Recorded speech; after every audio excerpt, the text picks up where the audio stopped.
Eu não quero mais você, achei alguém muito melhor. Meu marido me trocou por uma garçonete.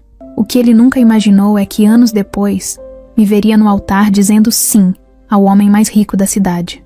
Eu estava lavando a louça do almoço quando ele entrou na cozinha. Sério, com aquela cara que eu já conhecia bem. Eduardo sempre teve esse jeito frio quando queria fugir de alguma coisa. Mas eu nunca imaginei o que estava por vir. Ele se encostou na parede, cruzou os braços e ficou me olhando. Nem disse nada no começo. Só ficou ali, parado, como se estivesse esperando que eu adivinhasse o que vinha. Eu ri, ainda brincando, sem saber que era o fim.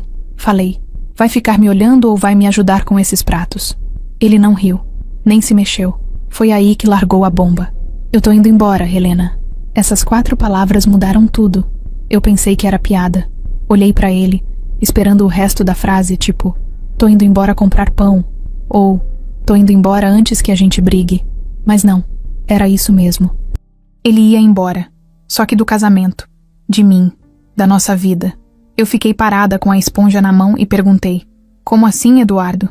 Vai pra onde? Ele respirou fundo e soltou. Eu tô com outra pessoa. Me apaixonei. Já faz um tempo. Eu só não sabia como te contar.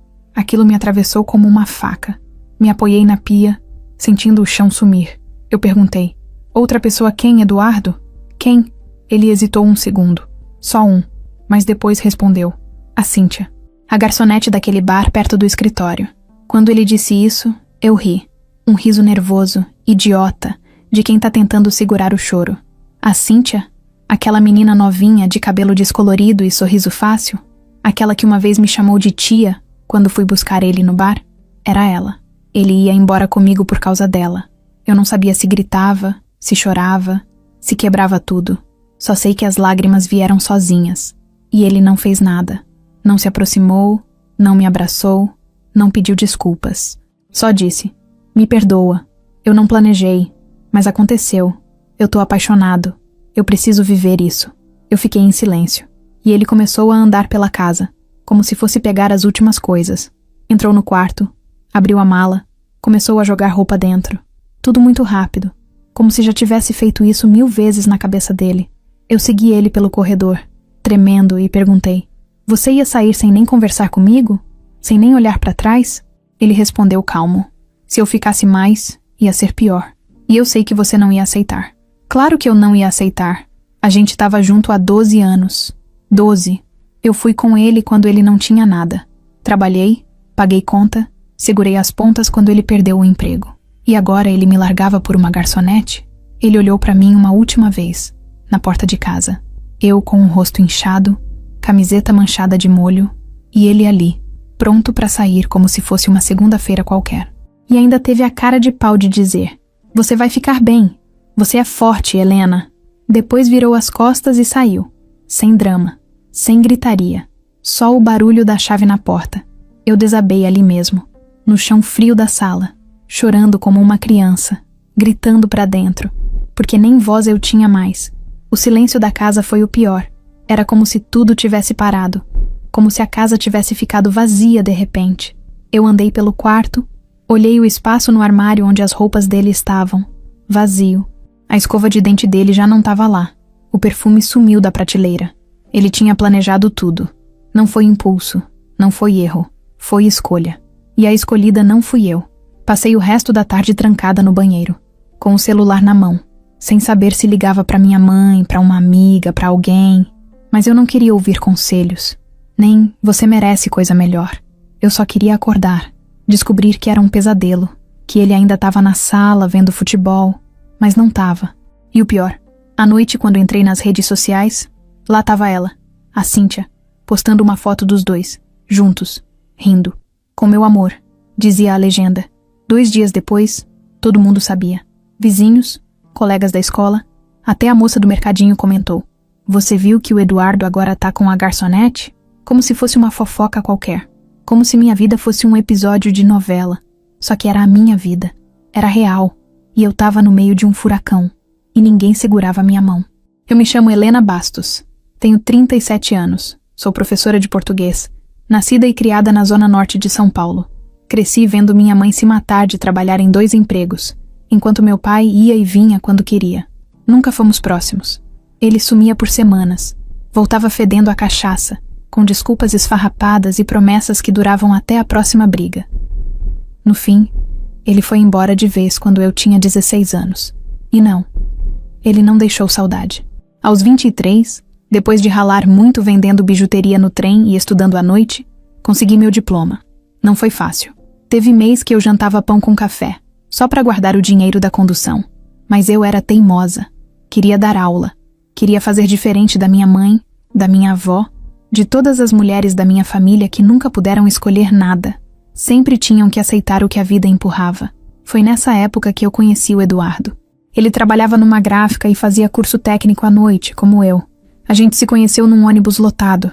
Ele me deu o lugar dele. Achei que era só educação, mas no outro dia ele estava no mesmo ônibus, no mesmo horário. Só que agora com um sorriso e uma pergunta. Você vem sempre nesse horário? Simples assim. E eu ri. A gente começou a conversar todo dia, até que virou namoro. 3 anos depois, a gente casou num salão de festa simples, com coxinha, guaraná e música de pendrive. Eu estava feliz. Tinha certeza que era com ele que eu ia envelhecer. A gente não tinha luxo, mas tinha parceria. Pelo menos eu achava. Enquanto ele tentava abrir uma gráfica própria, eu segurava as contas com meu salário de professora. Teve meses em que ele não trouxe R$1 para casa. E mesmo assim eu bancava tudo sem reclamar. Sempre achei que isso era amor. Estar junto na dificuldade. Eu nunca cobrei. Nunca joguei na cara. Eu me virava. Fazia marmita. Cortava meu cabelo em casa. Vendia livro usado. Só para não deixar ele se sentir menos homem. Eu também nunca quis filhos. Não por falta de vontade, mas porque sabia que do jeito que as coisas estavam, não dava. Não tinha espaço para mais uma vida ali. A gente mal dava conta da nossa. Eu falava isso para ele, e ele sempre concordava. Mas depois do que aconteceu, eu fico pensando se no fundo, ele não queria mesmo era uma família nova, do zero, com uma mulher mais nova, que não tivesse o desgaste que eu já tinha no rosto, que não cobrasse, que não soubesse de onde ele veio. Mas deixa eu voltar para mim. Depois que ele foi embora, muita gente veio com aquele papo de você vai sair dessa mais forte, como se eu tivesse pedido por aquilo, como se a dor fosse um favor. Mas ninguém sabe o que é acordar num domingo e ver a escova de dente dele sumida do banheiro. Ninguém sabe o que é abrir o armário e dar de cara com o espaço vazio onde ficavam as camisas que você passava com carinho. Isso ninguém vê, só a gente sente. Eu fiquei uma semana inteira sem sair de casa, nem para comprar pão. A geladeira foi esvaziando, e eu comendo qualquer coisa que ainda tivesse ali. Nem banho eu queria tomar. Ficava deitada, olhando para o teto, lembrando de cada detalhe do nosso casamento, das promessas, das conversas de madrugada, me culpando por não ter percebido antes, me odiando por ainda amar ele, mesmo depois de tudo. Minha mãe veio me visitar uma vez nessa semana. Ela entrou, olhou a bagunça, o meu estado, e soltou aquele comentário que só ela sabe fazer. Levanta dessa cama, Helena. Homem nenhum vale isso. Eu fiquei quieta, porque no fundo, eu sabia que ela não estava errada, mas ouvir aquilo só me fazia sentir pior. Não era só o homem que tinha ido embora. Era minha vida que tinha sido arrancada. Eu estava sem rumo, sem chão. Na semana seguinte, voltei para a escola. Eu achava que dar aula ia me distrair, me fazer esquecer. Mas foi um erro. Logo na sala dos professores, ouvi 2 colegas cochichando. Você viu? O marido da Helena largou ela pela garçonete do bar da esquina, como se estivessem comentando uma série da Netflix. Eu fingi que não ouvi, mas aquilo me corroeu por dentro. Fiquei ali sorrindo, dando bom dia, como se estivesse tudo bem, mas por dentro, eu estava caindo aos pedaços. A pior parte era chegar em casa e não ter ninguém me esperando. Não ouvir o som da TV ligada, nem sentir o cheiro do café que ele às vezes fazia quando chegava antes de mim. A casa virou um túmulo. Cada canto me lembrava dele e de mim, porque a verdade é que eu tinha me perdido nesse casamento. Tinha deixado de ser a Helena para virar a mulher do Eduardo. Eu não sabia mais o que eu gostava, o que eu queria, o que eu sonhava. Só sabia que tinha sobrado sozinha. Um dia, olhei para o espelho e levei um susto. Meu rosto estava abatido, meu olhar sem brilho. Eu não me reconhecia. E foi ali, naquele instante, que uma coisa dentro de mim mudou. Eu disse para mim mesma, se ninguém vai me resgatar, eu mesma vou. Eu vou sair dessa. nem que seja rastejando. Mas antes de me levantar de verdade, eu ainda ia cair mais umas vezes. Porque a vida, quando resolve bater, bate até cansar. Tem coisa que a gente passa calada, mas tem outras que gritam tão alto que nem o silêncio consegue esconder. Depois que o Eduardo me largou, eu achei que a dor era o pior. Mas o pior mesmo veio depois. Quando a história se espalhou, quando as pessoas começaram a comentar, olhar torto, sussurrar nas minhas costas como se minha vida fosse piada de corredor. E o pior, eu tinha que fingir que não via, que não ouvia, que não doía. A primeira vez que me senti humilhada de verdade foi numa terça-feira. Cheguei na escola, como sempre, com minha bolsa no ombro e a cara cansada. Eu não dormia direito fazia dias, mas ainda tentava manter alguma dignidade. Entrei na sala dos professores e o silêncio caiu. Não aquele silêncio natural, mas um silêncio de quem foi pego falando mal. Uma das professoras tentou disfarçar, mexendo no celular.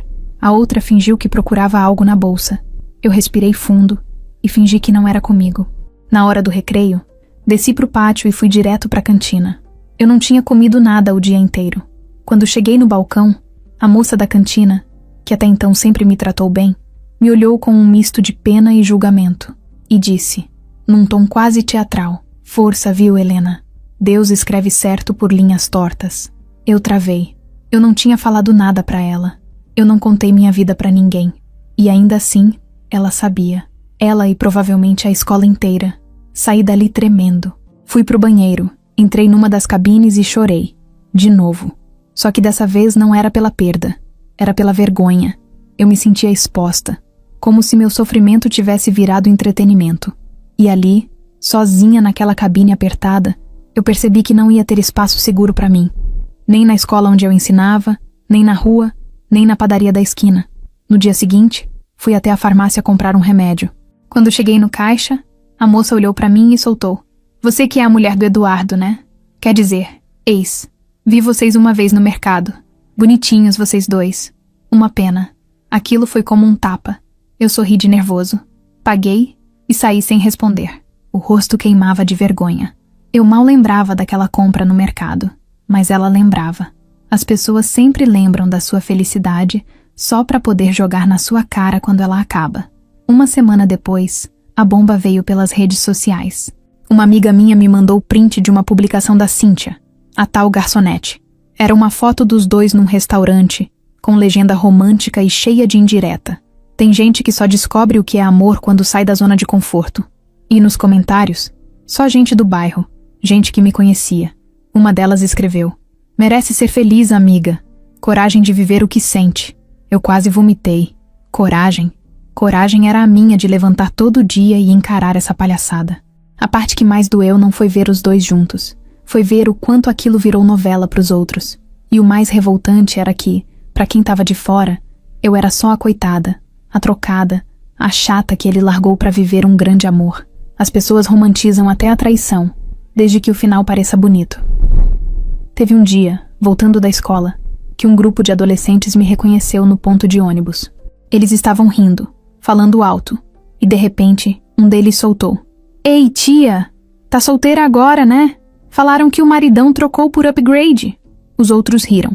Eu fiquei parada, sem reação, o coração acelerado, o rosto pegando fogo. Não consegui responder nada. Entrei no ônibus com os olhos cheios d'água e sentei no primeiro banco. E ali eu chorei, em público, pela primeira vez. Na semana seguinte não aguentei. Tive uma crise dentro da sala de aula. Uma aluna me perguntou se era verdade que o Eduardo estava namorando a garçonete do bar da tia dela. Eu congelei, fiquei muda. Só consegui sair da sala. Fui direto para a coordenação e pedi licença médica. O coordenador, claro, já sabia de tudo. Me olhou com aquela cara de quem sente pena e disse: "Se quiser conversar, tô aqui." Eu não queria conversar. Eu só queria sumir. Em casa, o telefone tocava com frequência, mas eu não atendia mais ninguém. Nem amigas, nem parentes. Só minha mãe insistia. Me mandava mensagem todo dia: "Levanta dessa cama, Helena." Mas ela não sabia o que era levantar, quando o mundo inteiro estava te apontando o dedo. Quando até a sua dor tinha virado fofoca. A gota d'água veio num domingo, no mercadinho da rua de cima. Eu fui só comprar sabão em pó e desodorante. Rápido. Cabelo preso, óculos escuros, sem maquiagem. Queria entrar e sair sem ser notada. Mas na fila do caixa, 2 senhoras começaram a comentar bem atrás de mim. Ela é bonita, né? Mas homem gosta é de mulher alegre, não dessas que vivem de cara fechada. A outra respondeu: é, e também com esse jeito seco dela não segurava marido mesmo. Eu não virei, não respondi, só paguei e saí com a cabeça baixa. Mas por dentro, eu estava em pedaços. A partir dali, eu parei de tentar fingir força. Comecei a aceitar que eu estava mal, que eu estava machucada, que eu precisava sair dali, porque se eu ficasse, aquela cidade ia me engolir viva. E o pior, ia mastigar devagar, como quem saboreia cada pedaço da sua vergonha. Não é fácil admitir que você chegou no fundo do poço. Ninguém gosta, ninguém sonha em bater lá. A gente pensa que tá no controle, que pode lidar, que aguenta. Mas quando o chão desaparece e você não consegue nem levantar da cama para escovar os dentes, é aí que você entende. É ali que você vê quem você realmente é. Ou no meu caso, quem você deixou de ser. Depois da licença médica, eu até tentei fingir que ia me cuidar. Marquei terapia, mas não fui. Anotei receitas de calmante, mas não comprei. Dormia mal, comia pior ainda. O tempo foi passando, e eu não sentia mais nada. Só cansaço, um peso no corpo, um enjoo que não tinha explicação.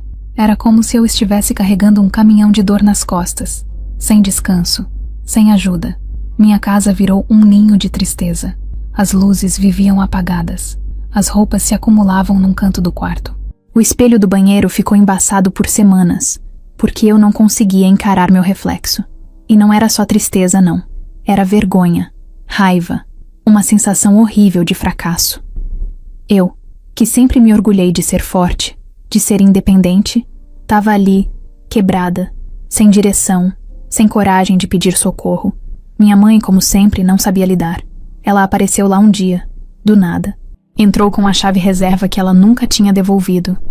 Olhou minha sala como quem entra num lugar sujo e soltou: "Você vai ficar assim até quando?" Eu não respondi, nem olhei para ela. Fiquei quieta, no sofá, com uma manta nas pernas e o controle da TV na mão, vendo qualquer porcaria só para passar o tempo. Ela caminhou pela casa, abriu a janela, puxou o lençol da cama, resmungando alto: "Olha o estado disso aqui, Helena. Você se perdeu completamente." Sim, eu me perdi. Mas ouvir isso da minha própria mãe doeu mais do que eu imaginava. Porque no fundo, ela nunca me viu de verdade. Nunca soube o quanto eu lutei, o quanto eu me virei sozinha, o quanto eu tentei construir algo que prestasse. E agora ela estava ali, julgando como se eu tivesse escolhido aquele buraco. Na semana seguinte, veio a carta do colégio. Eles não iam renovar meu contrato. Motivo oficial: reestruturação da equipe. Motivo real: eles não queriam uma professora instável, emocionalmente frágil, que tinha virado motivo de fofoca até entre os alunos. Eu fiquei olhando aquele papel, sentada na cozinha, com a garganta seca. Meus olhos arderam, mas eu não chorei. Não tinha mais lágrima, só um vazio que crescia a cada dia.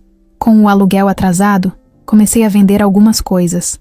A TV foi a primeira, depois o micro-ondas. Um dia vendi até um conjunto de panelas que ganhei de presente de casamento. Fui para casa da minha mãe com 2 malas e um travesseiro. O pior não era dormir no quartinho minúsculo onde eu guardava minhas coisas da adolescência.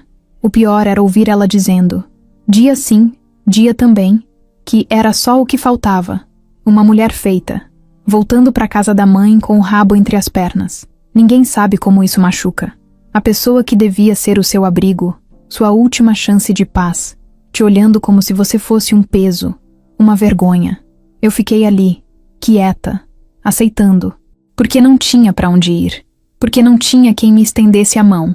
E eu já tinha cansado de ouvir frases prontas, tipo, você vai dar a volta por cima, ou isso tudo vai passar. Eu não queria conselhos, eu queria desaparecer. Nessa época, comecei a ter crises de pânico. Era do nada. Eu estava deitada, o coração acelerava, minha respiração travava, o corpo suava. Eu achava que ia morrer. Corri pro pronto-socorro 3 vezes. A médica me olhou como se já tivesse visto aquilo 1000 vezes e disse, com aquele tom frio de quem tá no automático: "Isso é ansiedade, Helena. Você precisa tratar."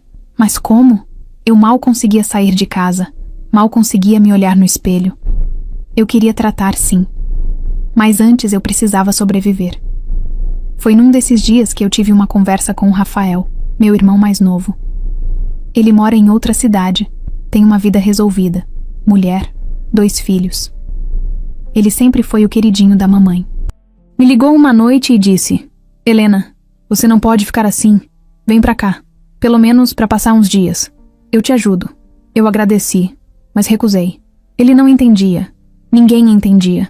Aquilo não era só uma fase ruim. Era uma morte lenta. A morte de uma parte de mim que eu nem sabia que existia.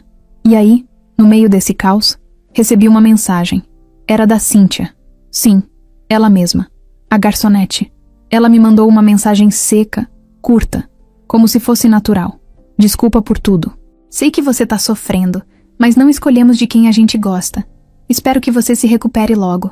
Eu fiquei parada olhando pra tela sem acreditar. Aquilo me deu nojo, raiva, mas também uma sensação de que eu realmente tinha virado personagem de uma história que eu não escrevi. Ela queria o que com aquilo? Paz? Perdão? Redenção? Eu bloqueei, sem resposta, porque tem coisas que não merecem retorno. Depois disso, passei dias sem sair do quarto, sem vontade de nada. Um dia choveu forte, e a goteira do quartinho começou a pingar bem em cima da minha cama. Eu peguei um balde e deixei ali. Fiquei escutando o barulho da água caindo, como um relógio torturando minha cabeça. E foi nesse momento, naquele barulho repetitivo, que eu me vi no fundo do poço, sem luz, sem voz, sem ninguém. Mas o que eu não sabia é que era ali, exatamente ali, que a virada começaria a nascer, sem pressa, sem aviso. O dia em que eu decidi ir embora, não teve nada de especial. Nenhuma briga, nenhuma discussão, nenhum surto, só o silêncio. Eu estava sentada na varanda da casa da minha mãe, com uma caneca de café frio na mão, olhando para o céu sem ver nada.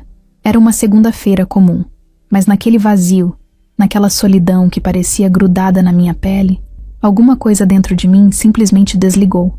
Eu não chorei, não fiz mala, não avisei ninguém. Só levantei da cadeira e pensei, eu preciso sumir. Comecei a procurar emprego em qualquer lugar longe dali. Qualquer lugar que não soubesse meu nome. A internet virou minha única amiga.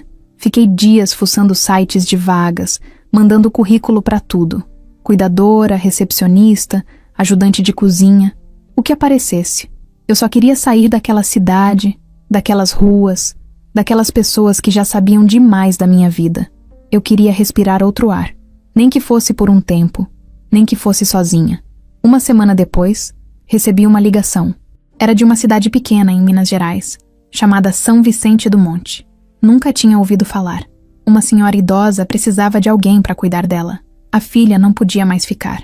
O salário era pouco, mas ofereciam moradia e alimentação. E sabe o que eu disse? Que sim. Aceitei na hora, sem pensar 2 vezes, sem planejar nada. Minha mãe achou que eu estava louca. Vai sair por aí atrás de emprego de cuidadora agora, Helena? Você é professora?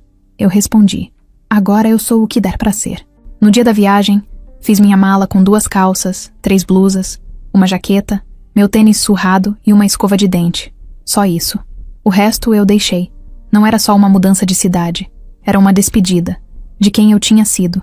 De tudo que tinha me afundado.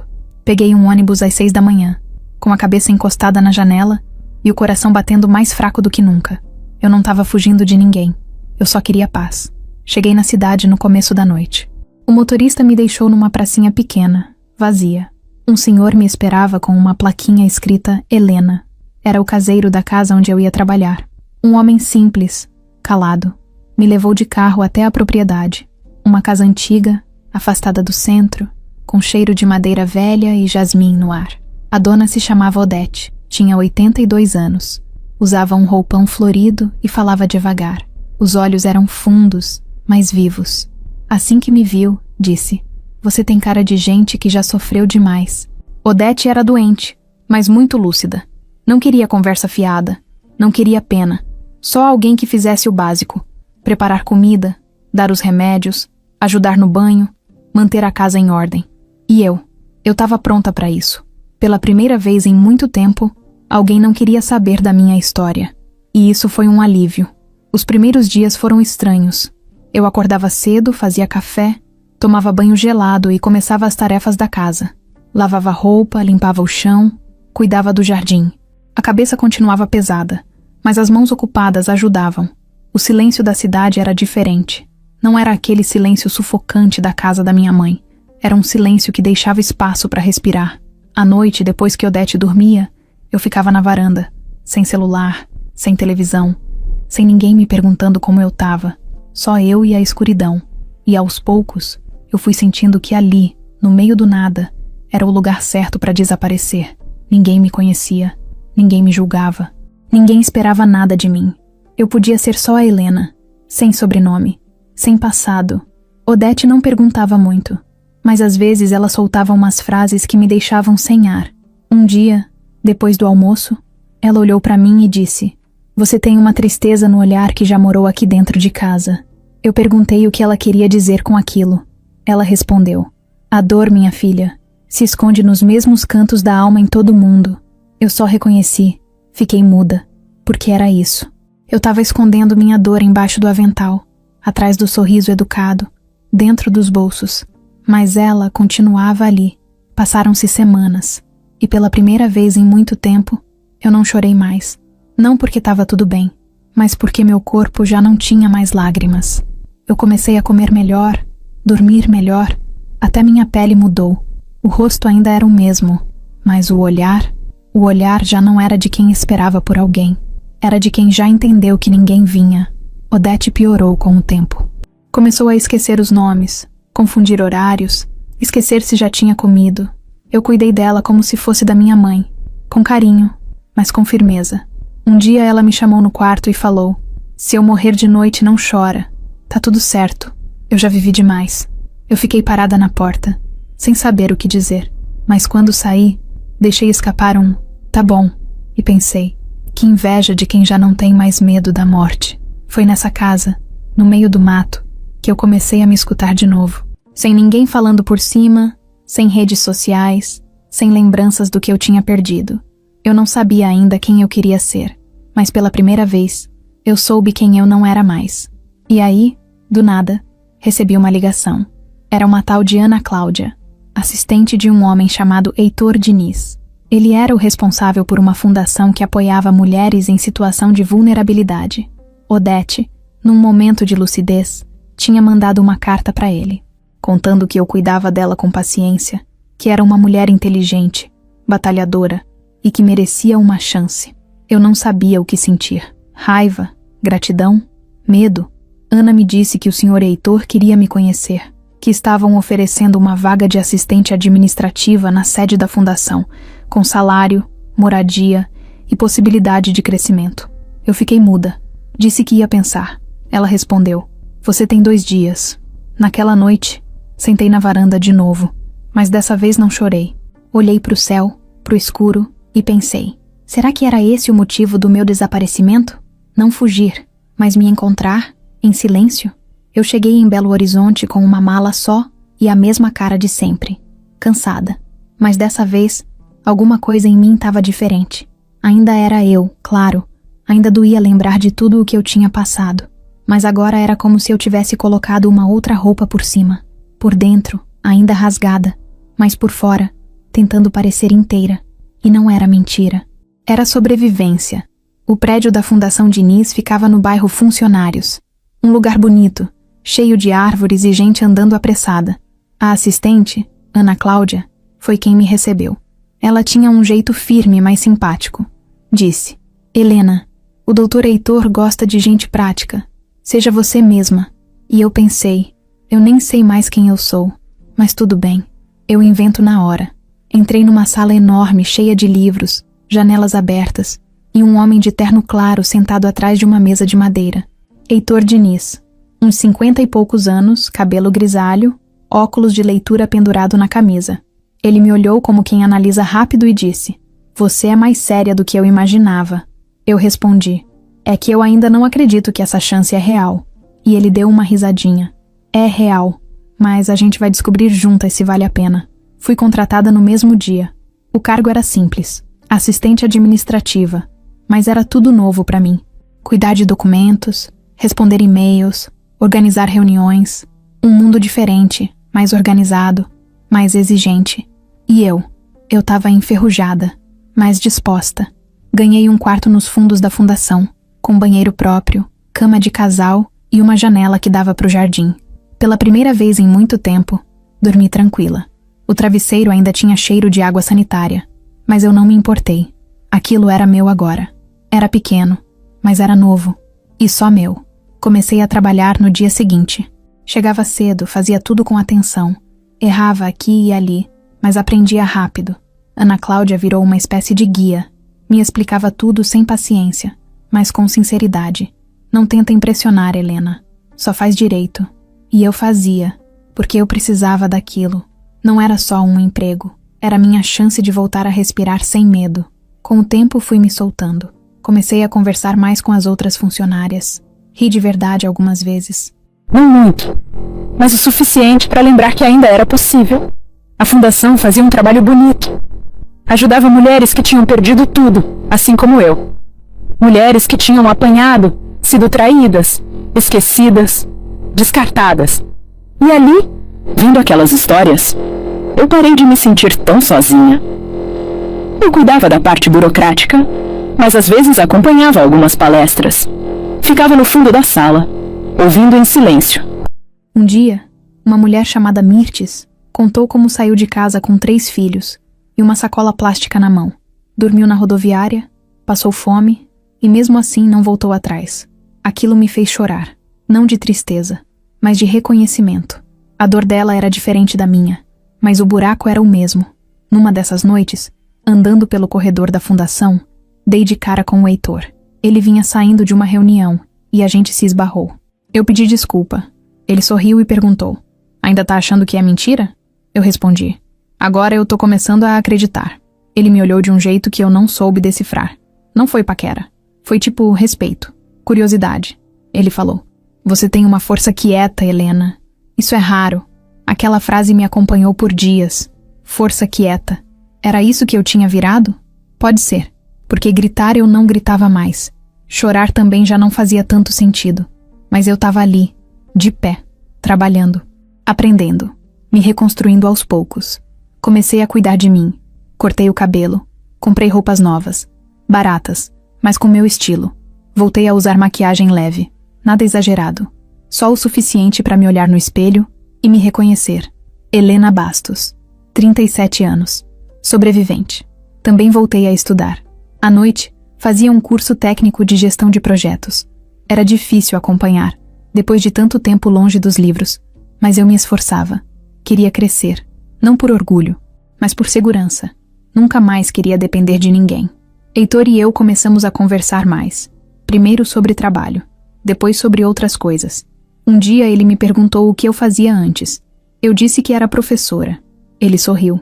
Sabia que tinha algo em você que dava ordem até com o olhar. A gente riu. E foi aí que a distância começou a diminuir. Ele nunca forçou nada. Sempre respeitou o meu tempo. Mas aos poucos, eu fui sentindo que ele via algo em mim que eu mesma não via. Uma mulher inteira, não uma mulher quebrada. Saíamos para almoçar às vezes. Ele me contava histórias da fundação, da juventude dele, dos erros que cometeu.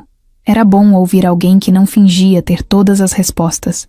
Um dia, sem querer, contei um pedaço do que vivi. Não tudo, só o necessário. Ele ouviu, sem interromper. Depois disse: "Você ainda vai olhar para trás e se orgulhar de não ter desistido." Eu sorri, mas não respondi, porque no fundo, eu ainda não sabia se já tinha parado de desistir. Mas ali, naquela nova cidade, naquela nova rotina, eu comecei a sentir outra coisa. Uma vontade que fazia tempo que não aparecia. Vontade de viver. Não para provar nada para ninguém, mas por mim. Porque pela primeira vez, eu estava sentindo que merecia mais do que só sobreviver. Eu não sou muito de acreditar nessas coisas de destino, sinal do universo, essas bobagens que as pessoas falam para tentar dar sentido ao que não tem explicação. Mas tem dia que acontece uma coisa tão fora do roteiro que você para e pensa: tá, vai, talvez o acaso exista. E o meu acaso apareceu numa tarde chuvosa, enquanto eu só queria tomar um café em paz. Era uma sexta-feira. Saí mais cedo da fundação, porque uma das reuniões tinha sido cancelada. Resolvi dar uma volta a pé, coisa que eu quase nunca fazia. Entrei numa rua diferente, cheia de lojinhas pequenas e antigas. aquelas que parecem que pararam no tempo. Me chamou a atenção uma plaquinha de madeira pendurada na porta. Café e madeira, desde 1982. O nome era estranho, mas eu tava ali mesmo, com tempo e fome. Entrei. O cheiro me pegou na hora. Sabe aquele cheiro que te abraça? Mistura de café passado na hora com móveis antigos? Era isso. A madeira escura do chão rangia quando a gente andava. A iluminação era baixa, aconchegante, sem exagero. Tinha umas plantas penduradas no teto e umas mesinhas de ferro com toalha xadrez. O lugar parecia um daqueles refúgios que só quem tá precisando muito encontra. Sentei perto da janela. Pedi um pão de queijo e um café preto, sem açúcar. Fiquei ali, em silêncio, mexendo na xícara e olhando a chuva cair lá fora.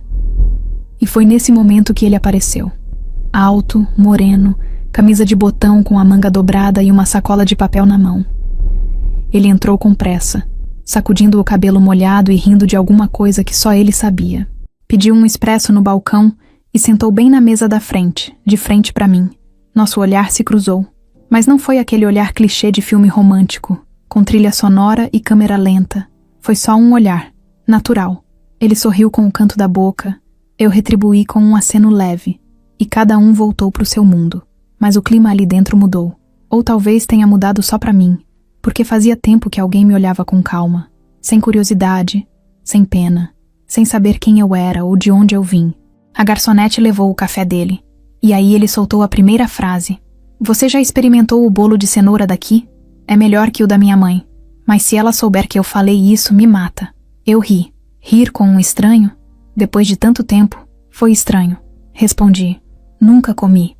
Mas agora fiquei curiosa. Ele fez um sinal para a garçonete e pediu 2 pedaços. Assim, do nada. Como se fosse a coisa mais normal do mundo. A gente começou a conversar ali mesmo.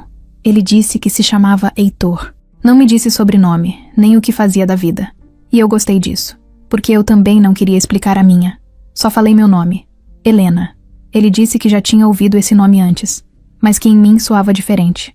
Não sei o que quis dizer com aquilo, mas fiquei em silêncio, fingindo que não mexeu comigo. Falamos de coisa boba, comida, música, viagens. Ele contou que odiava a praia, mas amava trilhas, que tinha uma mania estranha de guardar ingressos de cinema, mesmo os de filmes ruins, e que detestava suco de laranja com açúcar. Eu fui ouvindo, rindo, respondendo. Sentia que meu corpo estava leve, mesmo que minha cabeça ainda fosse cheia de peso. Ficamos ali por quase 2 horas. O tempo passou rápido. A chuva parou, mas eu nem notei. Quando ele viu a hora, se levantou apressado, pegou a sacola e disse, preciso ir, mas espero te ver de novo. Eu só assenti, meio sem graça. Ele saiu sem pedir telefone, sem prometer nada, sem criar expectativa. E, mesmo assim, ficou na minha cabeça o resto da semana. Voltei lá no sábado, e no domingo, e no outro sábado. Virou um hábito. E algumas vezes ele também estava. Sentava na mesma mesa, pedia o mesmo expresso e dividia um pedaço de bolo comigo, como se a gente se conhecesse há anos. Mas nunca falávamos de coisas sérias. Nada de passado, nada de futuro. Só o presente. E aquilo, para mim, já era muito. Com o tempo, fui percebendo que ele era diferente. Tinha uma calma no jeito de falar, uma firmeza no olhar, um respeito no silêncio. Ele nunca me pressionou, nunca fez perguntas que eu não queria responder. Me tratava como igual, não como uma mulher remendada. E isso foi me desmontando por dentro, mas de um jeito bom, como se cada parte minha fosse sendo colocada no lugar, devagar. Um dia, depois de mais um café, ele perguntou, você tem alguém? Eu olhei para ele, sem saber como responder. Pensei em tudo que eu já fui, em tudo que eu já sofri, em tudo que ainda doía, e falei, tô tentando ter a mim mesma por enquanto. Ele sorriu e respondeu, já é um ótimo começo.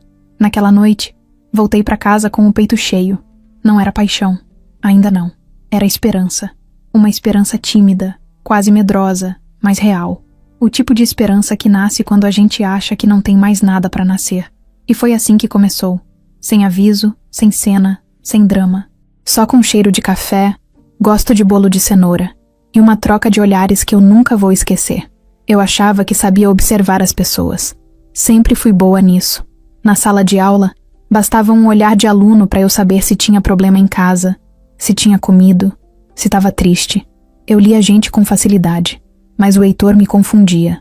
Ele tinha um jeito calmo, presente, e ao mesmo tempo, parecia estar sempre guardando alguma coisa. Era como se ele dissesse pouco, mas soubesse muito. A gente continuava se encontrando no café, sempre por acaso. Ou talvez nem fosse mais acaso, mas ninguém tinha coragem de admitir que estava indo lá na esperança de encontrar o outro.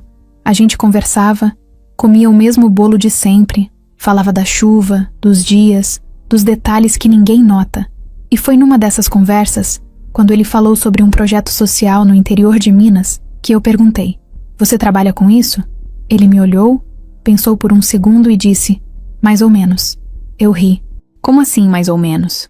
E ele disse: "Eu sou envolvido com algumas coisas, negócios, fundações, construções." E mudou de assunto. Eu senti que ele não queria aprofundar. Respeitei, mas fiquei curiosa. 2 dias depois, comentei com a Ana Cláudia sobre o café, sem citar nomes. Só disse que tinha conhecido um homem interessante que falava de projetos sociais. Ela me olhou, com um sorrisinho de canto de boca, e soltou. Era alto, moreno, com voz calma e jeito de que esconde o jogo. Meu estômago virou. "Como você sabe?" Ela riu. "Você acabou de descrever o Heitor Diniz." Eu travei. Heitor, Diniz, o nome que estava em todos os papéis da fundação onde eu trabalhava. O presidente, o dono, o homem que tinha lido a carta da dona Odete e me dado uma chance sem me conhecer. Era ele. E ele nunca me disse. Nunca usou isso contra mim. Nunca jogou na minha cara. Pelo contrário, sempre me tratou como igual. Sempre olhou para mim como se eu fosse alguém. Fiquei confusa. Um pouco brava, para falar a verdade. Não gostava de surpresa. Já tinham brincado demais com a minha confiança. No dia seguinte, não fui ao café. Nem no outro. Queria entender o que ele queria com aquilo. Por que não falou a verdade? Tava testando alguma coisa? Esperando eu bajular? Não fazia sentido. Na segunda-feira, ele apareceu na fundação mais cedo. Me cumprimentou como se nada tivesse acontecido. Mas quando passou por mim no corredor, disse baixinho: "Você sumiu." Fingi que não ouvi. Continuei andando, mas o coração estava batendo forte. Na hora do almoço, ele me chamou para conversar. Sentamos numa salinha nos fundos, cheia de caixas e papelada. Ele começou: "Você descobriu, né?" Eu assenti. Ele continuou: "Não escondi por mal. É que às vezes, quando a gente diz o que tem, as pessoas começam a te olhar diferente. E eu não queria que você mudasse o jeito como me olha." Aquilo mexeu comigo. Ele disse que herdou parte do patrimônio da família ainda jovem, depois que o pai morreu, e que, durante anos, usou isso para alimentar o ego. Dinheiro, festas, viagens, mulheres, tudo. Até o dia em que sofreu um acidente de carro e quase perdeu a vida. Depois disso, largou tudo, vendeu empresas e decidiu investir em algo que fizesse sentido. Foi aí que nasceu a fundação. Ele não contou isso com orgulho. Contou como quem sabe que já errou muito. Eu perguntei: "E por que me ajudou?" Ele respondeu: "Porque a Odete falou de você com uma força que eu não via fazia tempo. E quando te vi, confirmei. Você é diferente. Carrega uma dor, mas não se esconde nela. Você continua. E eu respeito isso mais do que qualquer diploma." Fiquei quieta. Era muita coisa para processar. Ele era rico, poderoso, influente. E estava ali, sentado comigo numa sala apertada, falando com sinceridade, sem máscara, sem joguinho. Só ele. Depois daquela conversa, tudo mudou. Mas não do jeito óbvio. A gente não começou a namorar, nem se beijou, nem fez juras. A única coisa que mudou foi que agora eu sabia com quem eu estava lidando. E ele também. Comecei a reparar nas atitudes dele. Como tratava os funcionários, os projetos, as pessoas simples. Ele era respeitado, mas não se colocava acima. O segurança o chamava de Heitor, sem medo. As mulheres atendidas pela fundação se sentiam à vontade com ele. E isso me pegou, porque eu já tinha conhecido o homem com dinheiro antes, inclusive o Eduardo, que só ficou arrogante depois que abriu a tal gráfica. Heitor era o oposto. Um dia, ele me chamou para ir com ele num evento de doação de livros numa comunidade. Eu disse que não sabia se devia. Ele disse: "Vai como minha funcionária." Só isso. Fui. E lá vi o quanto ele era admirado, mas também vi o quanto ele fazia questão de não aparecer. Ficava nos bastidores, entregava os livros, conversava com as crianças, sorria com humildade, sem holofote. Na volta, no carro, Ele me perguntou se estava tudo bem. Eu disse que sim. E aí ele falou: "Você me olha diferente agora?" Eu pensei, olhei pela janela e respondi: "Sim, mas não do jeito que você tá pensando. Agora eu vejo quem você realmente é, e isso me assusta menos do que eu imaginava." Ele riu e ficou quieto o resto do caminho, mas o silêncio entre a gente nunca foi incômodo. Era confortável, era sincero. Nos dias que vieram depois, eu me peguei sorrindo mais, tendo vontade de chegar cedo, de me arrumar melhor, de estudar com mais foco. Porque pela primeira vez em muito tempo, eu sentia que estava sendo vista, não como vítima, não como alguém quebrada, mas como uma mulher de verdade, capaz. E o mais louco é que nada disso era por conta do que ele tinha, era por causa do que ele era. Tinha dias em que eu acordava com vontade de viver o mundo inteiro.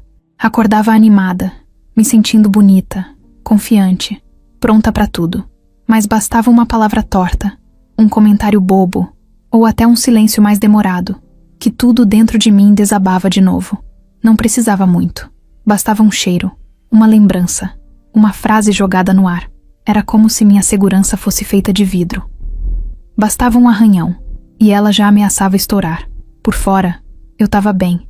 Estava trabalhando, estudando, conhecendo gente nova, tendo conversas boas, criando novas rotinas. Mas por dentro, ainda morava uma mulher machucada. E o problema não era nem mais o Eduardo.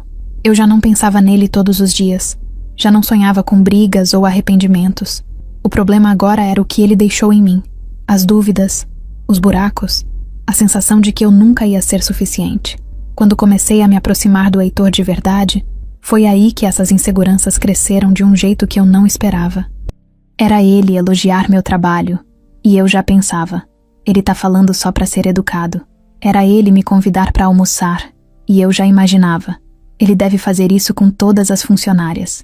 Eu me sabotava o tempo inteiro, sem perceber, porque no fundo, eu achava que não merecia aquilo. Teve uma noite que me olhei no espelho com mais atenção.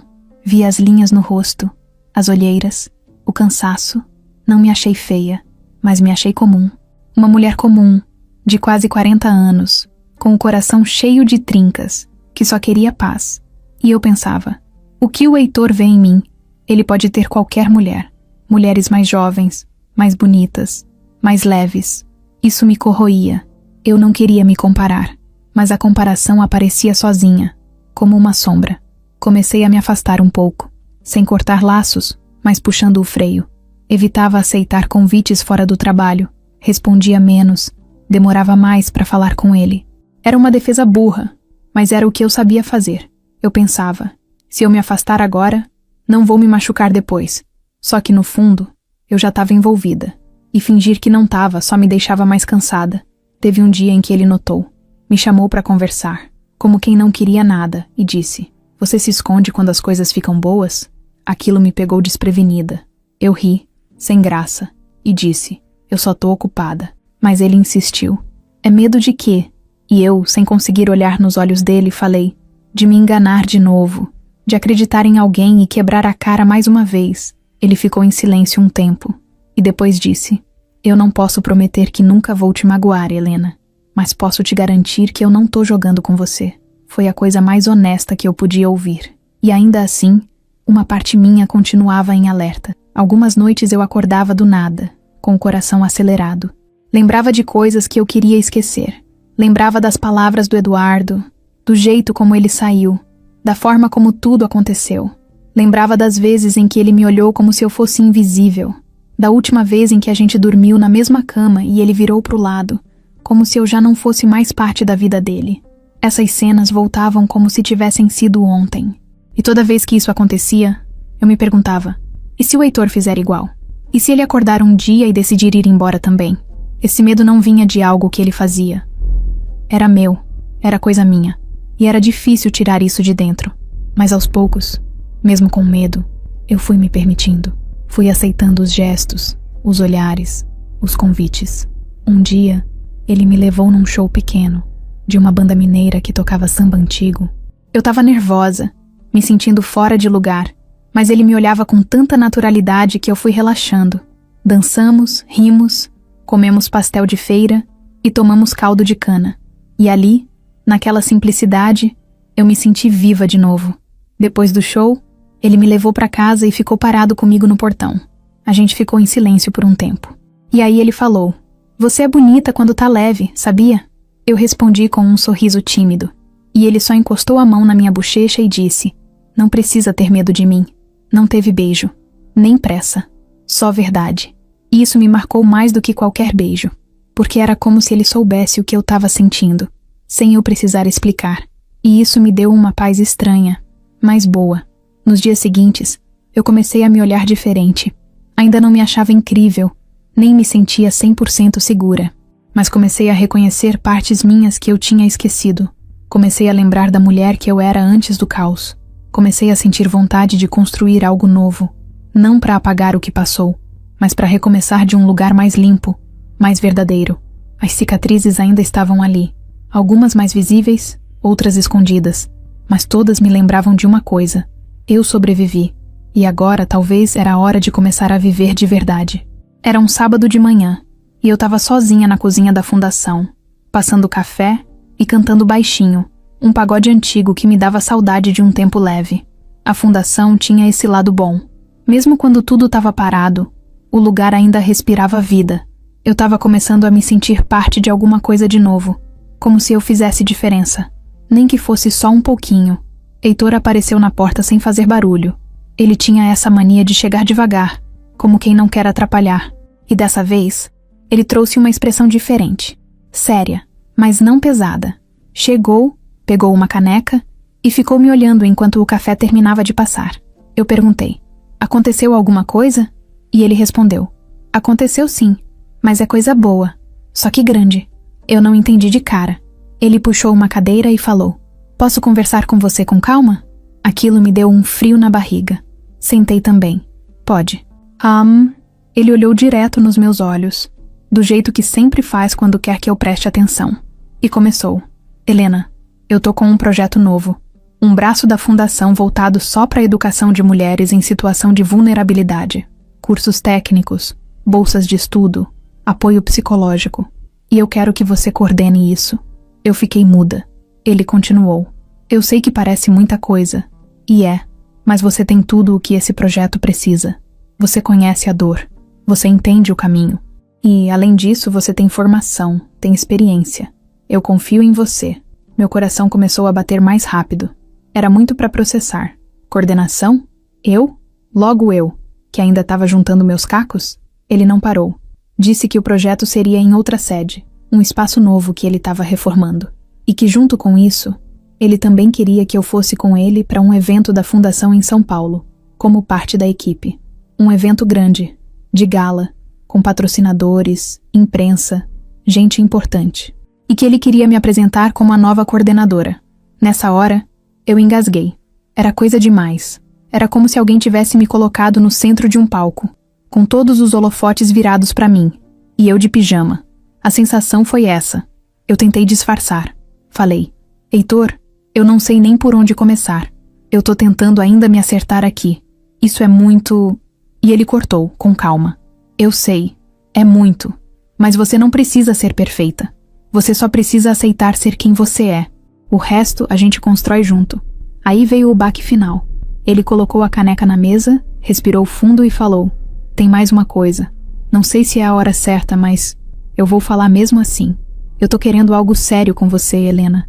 Não agora, se você não quiser, mas um dia. E eu quero que você saiba disso antes de tudo." Meu mundo parou. Não foi romântico como num filme, com música de fundo e violino tocando. Foi simples, direto, verdadeiro. E por isso mesmo, me desmontou. Porque não era só sobre trabalho. Era sobre confiança. Sobre alguém olhar pra mim e dizer: "Eu acredito em você. Eu te vejo." Passei o resto do dia sem saber o que fazer. Não falei sim, nem falei não. Só fiquei com a cabeça girando. Voltei pro meu quarto, sentei na cama e fiquei olhando pra parede. Tanta coisa já tinha acontecido comigo.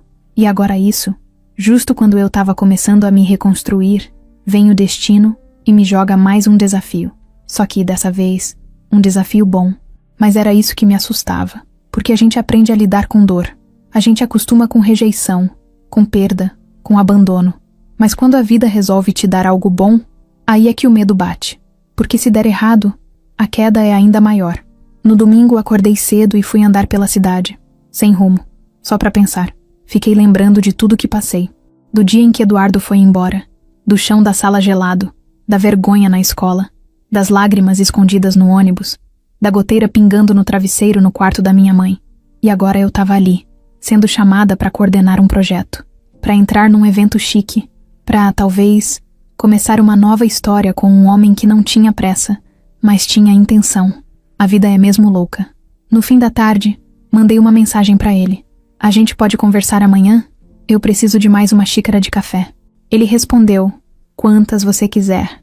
O evento era grande, aqueles eventos que a gente só vê em revista ou na TV. Gente bem vestida, música ambiente, garçons servindo canapés que mais pareciam miniaturas, luzes baixas, arranjos de flores em cada canto. Eu tava ali, de vestido longo, cabelo preso e salto alto, me sentindo fora do meu corpo.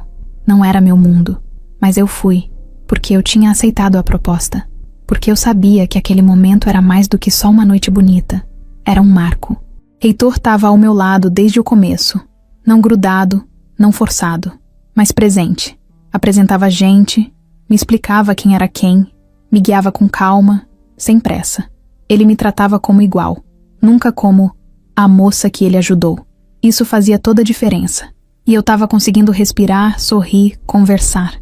Até esquecer um pouco que um dia eu fui só dor. Mas é claro que o universo adora brincar com a gente quando a gente menos espera. Tudo estava indo bem até o momento em que eu virei para pegar uma taça de água e escutei uma voz conhecida. Aquela voz que me gelou por dentro. Uma voz que eu não ouvia fazia anos, mas que o corpo nunca esquece. Helena. Virei devagar. O mundo pareceu diminuir ao meu redor. Era ele, Eduardo, em carne, osso e olhar perdido. De terno, cabelo mais curto, mas com a mesma expressão arrogante que ele sempre teve. Por um segundo eu travei. Não soube se respondia, se virava as costas, se fingia que não era comigo. Ele repetiu, é você mesmo? Eu só disse, sou, e dei um passo para trás.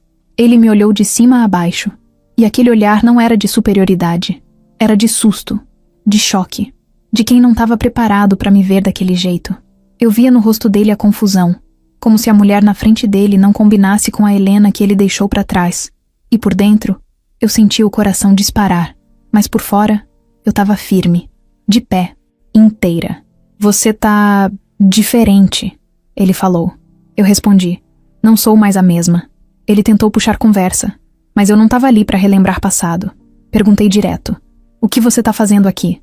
Vim com um amigo. Ele é investidor da fundação. Eu nem sabia que você trabalhava aqui. Eu queria rir, mas não ri. Só fiquei em silêncio. Até que ele soltou. Eu não sabia que você tinha recomeçado tão bem.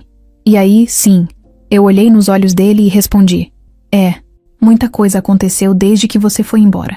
Ele ficou calado. E foi nesse silêncio que Heitor apareceu do meu lado. Encostou a mão nas minhas costas e perguntou. Tudo bem por aqui? Eu senti o toque dele como um lembrete. Um sinal de que eu não estava mais sozinha. Eu respondi. Tudo sim, Heitor. Esse aqui é o Eduardo. Um conhecido. Heitor estendeu a mão com educação.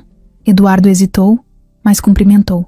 Os dois trocaram aquele olhar masculino que diz muita coisa sem precisar de uma palavra. E eu fiquei no meio dos dois, com o coração batendo alto, mas sem deixar transparecer. Eu já tinha aprendido a controlar o rosto, mesmo quando por dentro tudo estava um caos. Eduardo não aguentou ficar ali por muito tempo. Se despediu rápido, dizendo que precisava voltar para a mesa dele. Mas antes de sair, olhou para mim de novo e falou, fico feliz por você. Eu só respondi, tarde demais. Depois que ele saiu, Heitor me levou para um canto mais reservado. Eu estava em silêncio, processando tudo. Ele me olhou com cuidado e disse, é ele, né? Eu confirmei com a cabeça. E antes que eu pudesse dizer qualquer coisa, ele completou, você não precisa explicar nada, mas se quiser falar, eu tô aqui. Eu respirei fundo, fiquei olhando para a taça na minha mão. E aí falei, ele me quebrou. Me deixou num buraco tão fundo que eu achei que nunca ia sair. E hoje eu vi que ele não tem mais poder nenhum sobre mim. Heitor apenas assentiu, sem interromper, sem tentar consertar nada. Ele só ouviu. E naquele momento era tudo o que eu precisava. Depois disso, voltei para a festa como se tivesse vencido uma guerra. Porque de certa forma eu tinha mesmo. Eu tinha enfrentado meu passado, cara a cara, e não me curvei, não chorei, não implorei, não me encolhi. Eu fui Helena, a nova, a que levantou sozinha, que segurou a própria dor, que reconstruiu cada parte do que destruíram. E mesmo que ele não dissesse nada, eu sabia que Eduardo tinha entendido isso. E isso, só isso, já era a maior resposta que eu podia dar. Depois daquele evento, eu achei que a parte mais difícil tinha passado. Me enganei, porque o problema do passado é que ele nunca vem sozinho. Ele vem em silêncio, esperando você baixar a guarda. E quando você pensa que superou tudo, ele volta com uma nova cara, um novo cheiro, um novo jeito de te atingir. 2 semanas depois do reencontro com o Eduardo, eu estava na fundação resolvendo pendências do novo projeto. Heitor viajaria para São Paulo no dia seguinte e ia me deixar responsável por tudo por 3 dias. Era uma responsabilidade enorme, mas eu estava segura. Pela primeira vez, eu acreditava que podia. Mas foi nesse clima de foco e confiança que a mensagem chegou. Um número estranho. Sem nome. Só isso. A gente precisa conversar. É importante. Cíntia. Eu gelei. Cíntia. A garçonete. A mulher que entrou no meu casamento. Que tirou tudo de mim. Que viveu a vida que eu construí por anos. Eu fiquei olhando para aquela tela como se ela fosse explodir. E o coração disparando como se tivesse acontecido tudo de novo. Ela nunca tinha me procurado. Nunca falou comigo depois daquelas mensagens idiotas que mandou anos atrás. E agora queria conversar? Ignorei. No dia seguinte, outra mensagem. Eu não tô ameaçando, Helena. Mas é melhor você me ouvir. Eu sei o que você fez com a dona Odete. Meu estômago embrulhou. Na mesma hora, meu corpo inteiro esquentou. Não era só raiva. Era pavor. Porque sim, tinha algo que só a Cíntia sabia. Um segredo que eu nunca contei pra ninguém. Nem pro Heitor. Voltei no tempo. Quando eu cuidava da dona Odete, no último mês de vida dela, ela passou por um período difícil. Começou a ter surtos, dores constantes, agonia para dormir. Os médicos disseram que não havia mais o que fazer. Ela estava em fase terminal. Um dia, ela me pediu, chorando, implorando, que eu ajudasse a aliviar aquela dor, que aumentasse o remédio, que desse logo tudo de uma vez. Eu não fiz, mas eu hesitei. Eu fiquei com o frasco na mão. Eu chorei com ela. Eu quis acabar com o sofrimento dela. E num dos surtos, a Cíntia, que na época era auxiliar de limpeza da casa, entrou no quarto e viu a cena. Não viu eu dando nada, não viu eu fazendo nada, mas viu o frasco na minha mão, o choro, o desespero, e saiu sem dizer uma palavra. Na semana seguinte, Odete faleceu de forma natural. Eu estava do lado dela, segurando a mão dela. Foi doloroso, mas calmo. Só que aquela cena nunca saiu da minha cabeça. E agora, anos depois, estava voltando como uma bomba. Cíntia mandou outra mensagem. Eu não vou te expor, mas a sua imagem tá valendo muito agora, né? A queridinha da fundação, noiva do milionário. Linda, poderosa, limpinha. Vai querer que isso tudo vá por água abaixo? A raiva que eu senti foi tão grande que a mão tremia. Mas por trás da raiva veio o medo. O medo de perder tudo de novo. O medo de que ela inventasse algo, de que distorcesse, de que jogasse essa história fora de contexto, como uma bomba em cima de tudo o que eu estava construindo. Eu respondi, fala logo o que você quer. E ela não perdeu tempo. Dinheiro. Não muito. Só o suficiente para desaparecer de vez. 2.000. Pix. Hoje. 2.000 reais. Não era um valor absurdo. Mas o que ela queria mesmo não era o dinheiro. Era o poder. Queria me fazer lembrar que por mais que eu tivesse subido, ela ainda podia me puxar de volta pro buraco. Era isso que ela queria. Me ver fraca. Me ver com medo. Me ver pequena de novo. Fechei o celular. Andei de um lado pro outro no quarto da fundação. Pensei em falar com o Heitor, mas a voz dentro de mim gritou. E se ele achar que é verdade? E se ele não confiar em você? E se isso acabar com tudo? No meio do sufoco, recebi ligação. Era ela. Cíntia. Atendi. Fala. Ela soltou um riso cínico. Nossa, que educação, hein? Fala o que você quer de verdade. Ela respondeu. Só o que é justo. Você tá com tudo. E eu? Eu tô aqui. Fudida. Sozinha. Sem emprego. O Eduardo me largou. Ele nunca me amou. Ele só queria se vingar de você. Ele vivia falando de você. Que você ia se arrepender. E você nem imagina. Ele queria que você visse. Que você soubesse. Que você rastejasse. Mas agora olha só, né? Quem rasteja sou eu. Ficamos em silêncio por alguns segundos. Ela respirava fundo do outro lado da linha, como se tentasse segurar o choro. E eu fiquei com pena. Mas só por um segundo, porque logo depois ela falou: "Você acha mesmo que vai se casar com esse homem rico, importante, e que ninguém vai investigar sua vida? Vai mesmo arriscar tudo por 2.000? Desliguei. E ali, naquele silêncio depois da ligação, eu entendi que não tinha mais como fugir. Ou eu enfrentava isso, ou passaria o resto da vida à mercê de gente que ainda me via como a mulher que foi deixada. Eu não era mais aquela, e agora era a hora de provar isso. Primeiro para mim mesma. Peguei o celular. Digitei devagar: "Cíntia, faz o que você quiser. Mas se você mentir, distorcer ou inventar qualquer coisa, eu mesma vou te denunciar por tentativa de extorsão. Aí quem vai sumir de vez não sou eu." Bloqueei o número. Depois disso, sentei no sofá, com a respiração ainda descompassada, e pensei: ou isso vai explodir tudo, ou vai ser o começo da minha libertação de verdade. Fiquei a noite inteira sem dormir.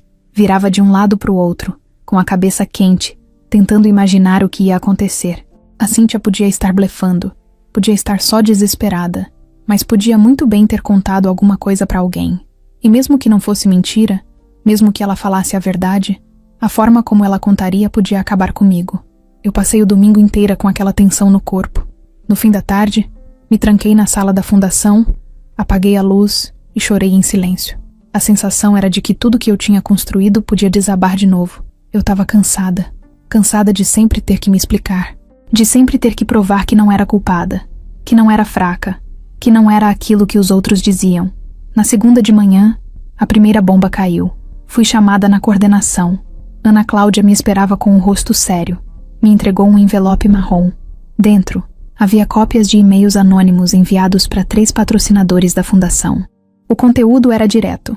Helena Bastos, a nova coordenadora do projeto de educação, foi envolvida na suspeita de um caso de eutanásia ilegal anos atrás, quando trabalhava como cuidadora de uma idosa em São Vicente do Monte. Meus olhos arderam. A mão tremia. Era isso. A Cíntia tinha jogado. Do jeito mais sujo. Ana me olhou. "Helena, você quer me explicar o que é isso?" Eu respirei fundo. Por um segundo, pensei em mentir, em minimizar, mas não dava mais. Eu sabia que era agora ou nunca. Sentei na cadeira e contei tudo, do jeito que foi, sem esconder nada. Falei do desespero da Dona Odete, dos pedidos de ajuda, da minha angústia, do momento em que peguei o frasco, sim, mas que nunca dei nada além do que os médicos tinham prescrito. Falei do choro, do medo, da culpa, e falei da Cíntia, que entrou bem na hora, que viu tudo, que sumiu na mesma semana e que agora reaparecia querendo dinheiro. Ana me ouviu até o fim, em silêncio. Depois disse: "Você sabe que isso pode virar um escândalo, né? Que vão falar, que vão inventar, que vão misturar tudo." Eu confirmei com a cabeça. "Você quer sair por conta própria antes que isso exploda?" "Não." Ela me olhou surpresa. "Eu não vou fugir mais. Quem quiser acreditar em mim, que fique. Quem quiser ir embora, que vá. Mas eu não me escondo mais." Naquela mesma tarde, chamei uma reunião com toda a equipe da fundação. Estavam todos lá, técnicos, coordenadores, o jurídico, a equipe de comunicação, até a moça da limpeza. E com a voz firme, mesmo com a mão gelada, eu contei. Falei da acusação, falei da verdade, contei o que aconteceu, do meu jeito. Disse que a mulher que eu era naquela época não é a mesma que está aqui agora, mas que, mesmo assim, eu não me envergonho de quem eu fui, porque eu fiz o que pude com o que eu tinha. Quando terminei, ninguém falou nada por alguns segundos. Um silêncio pesado. E então, uma das funcionárias da parte social, a Lúcia, uma mulher simples, que já tinha chorado comigo mais de uma vez, falou em voz alta: "Você segurou minha mão quando eu estava desmoronando, Helena. Se isso é ser perigosa, então que bom que você é." E depois disso, mais gente começou a se manifestar. Alguns falaram palavras de apoio, outros só assentiram. Mas ali, eu entendi que não estava sozinha. Pela primeira vez na vida, eu vi um grupo inteiro me enxergar por completo, com passado, com erro, com falha, e ainda assim continuar ali. No fim do dia, Heitor me chamou para conversar. Ele estava sério, mas não bravo. Me entregou um papel. Era uma nota de esclarecimento que ele mesmo tinha preparado, junto com o jurídico. Estava pronto para soltar na imprensa, caso o boato ganhasse força. O texto dizia o essencial, que eu nunca fui investigada, nunca fui acusada formalmente de nada, e que a fundação confiava no meu caráter e nas minhas ações. Eu li tudo com o coração apertado. E aí perguntei, você acredita em mim? Ele olhou nos meus olhos e respondeu, eu te conheço. Isso é muito mais forte do que qualquer história mal contada. E aí ele fez algo que eu não esperava. Se aproximou, pegou minha mão e disse com a voz firme, Helena, se você quiser sair disso tudo, eu entendo. Mas se você quiser ficar, eu fico com você, até o fim. Naquele momento eu entendi que a revelação não era só sobre o que Cíntia tinha jogado no mundo. A revelação de verdade era sobre quem eu era agora. Sobre a mulher que sobreviveu, que se reergueu, e que mesmo com a alma marcada, ainda era digna de ser amada, respeitada e ouvida. E pela primeira vez, depois de tanto tempo, eu me senti em paz. Na semana seguinte, eu andava pela fundação como se tivesse tirado 20 quilos das costas. Não porque tudo estava resolvido, mas porque agora, se alguém quisesse me atingir, teria que falar comigo de frente. Eu não tinha mais medo. E isso, para muita gente, é mais perigoso do que qualquer escândalo. Heitor viajou por uns dias e deixou tudo comigo. E mesmo com a pressão de gente desconfiada, de olhar atravessado, de patrocinador com dúvida, eu dei conta. Com calma, com firmeza. Respondia o que precisava. Não fazia discurso, não me explicava para quem só queria fofoca. Eu só seguia. Até que numa quinta-feira, quando eu estava saindo da fundação, recebi uma ligação de um número privado. Atendi achando que era algo de trabalho.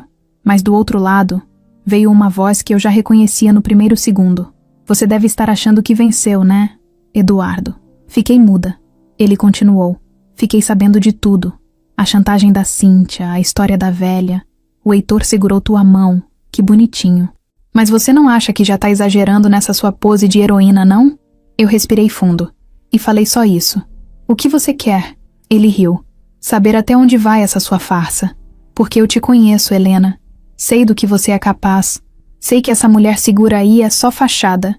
E que uma hora, tudo isso vai cair. Não vai cair, Eduardo. Porque pela primeira vez, não tem mentira nenhuma aqui. Silêncio. Aí ele baixou o tom. Você sabe que a Cíntia só fez isso porque tá desesperada, né? Ela não tem ninguém. Você podia ter ajudado. 2.000 reais pra você agora não é nada. Eu respondi seca. Ela não queria ajuda. Queria me ver no chão. Igual você. Você ainda se acha muito acima de mim, né? Não, eu não me acho. Eu sou. Desliguei. Parei ali mesmo, na calçada da fundação, olhando pro céu como se alguém lá em cima tivesse assistindo tudo. E eu pensei, ele me ligou porque não aguenta me ver assim. Porque a minha força incomoda mais do que minha fraqueza. Porque ele perdeu o controle. E sabe o que acontece quando um homem assim perde o controle? Ele tenta levar tudo com ele. Mas dessa vez, não ia conseguir. Na sexta, véspera do evento de lançamento do novo projeto, chegou a notícia que me fez respirar fundo pela última vez. A Cíntia tinha aparecido numa rádio local, dando entrevista, dizendo que tinha dúvidas sobre a integridade da fundação, citando meu nome, insinuando o episódio com a dona Odete. Nada direto, só insinuação, malícia, veneninho. Eu sentei na frente do computador, abri o bloco de notas, escrevi uma resposta oficial e encaminhei para a assessoria de imprensa. Depois, fechei o computador, me levantei e fui fazer outra coisa. Fui atrás dela. Descobri com um contato onde ela estava trabalhando agora. Um restaurante pequeno, simples, no centro. Fui lá de tarde. Entrei de cabeça erguida. Ela estava no caixa. Me viu e ficou pálida. Eu sabia que você ia aparecer, ela disse. Eu vim porque você precisa ouvir isso da minha boca. Ela cruzou os braços.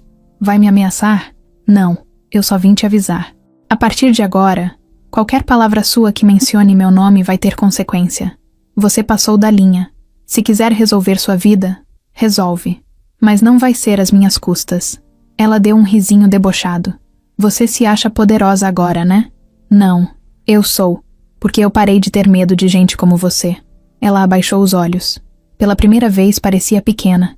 Você não sabe o que é perder tudo, Helena. Eu perdi tudo. Só que ao invés de me agarrar no que sobrou dos outros, eu fui construir o meu. Isso é o que te incomoda. Ficamos em silêncio por um tempo. Ela respirava fundo, tensa.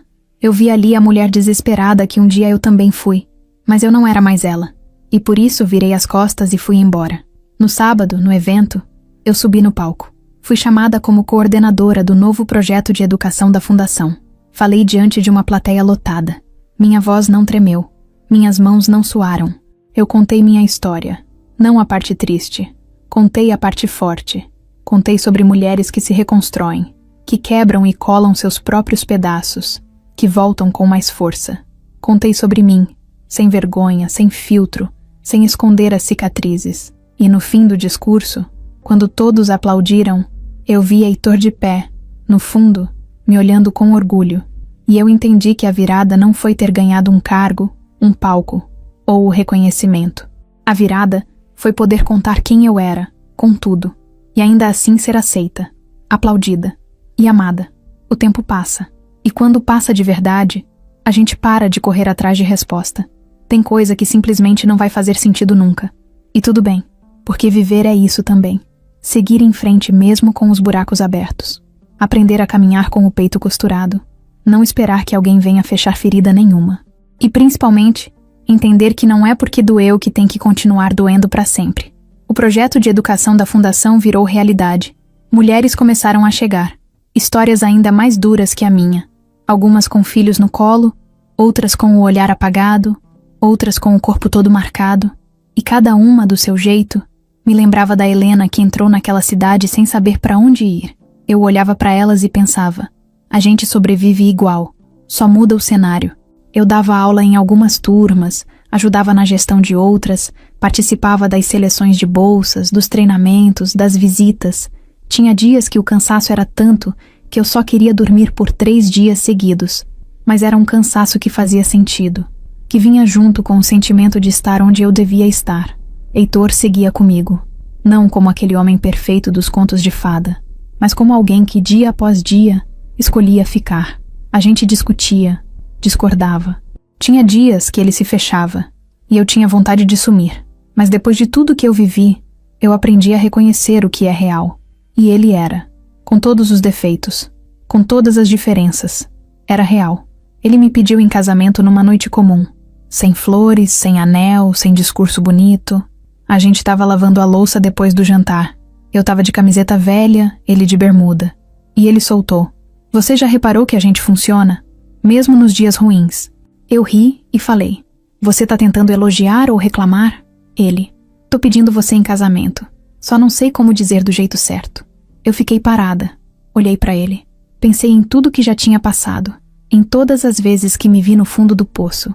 E respondi. Então, casa comigo. Mas sem prometer que vai ser fácil. Só me promete que quando for difícil, você vai continuar tentando. E ele disse. É só isso que eu sei fazer. A gente não marcou data. Não saiu postando nada. Continuamos levando a vida com calma. Às vezes indo pro sítio nos fins de semana.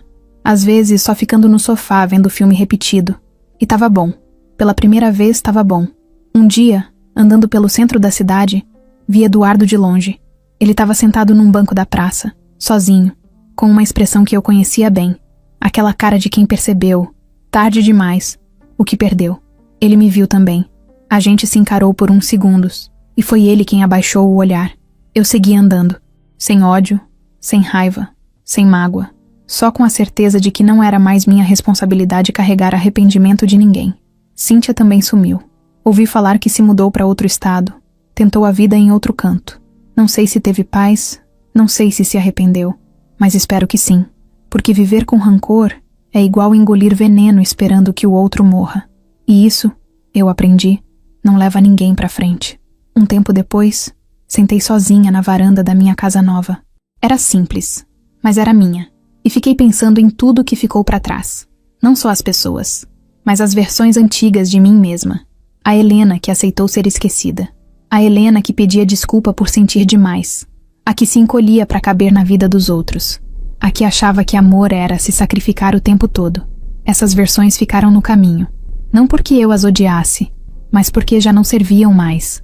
Hoje, quando me olho no espelho, ainda vejo as marcas. As olheiras, as rugas, a cicatriz interna que ninguém vê. Mas vejo também uma mulher inteira. E isso basta. Eu não venci para mostrar que estava certa. Eu venci para nunca mais me esquecer de quem eu sou. E dessa vez, eu não me esqueço.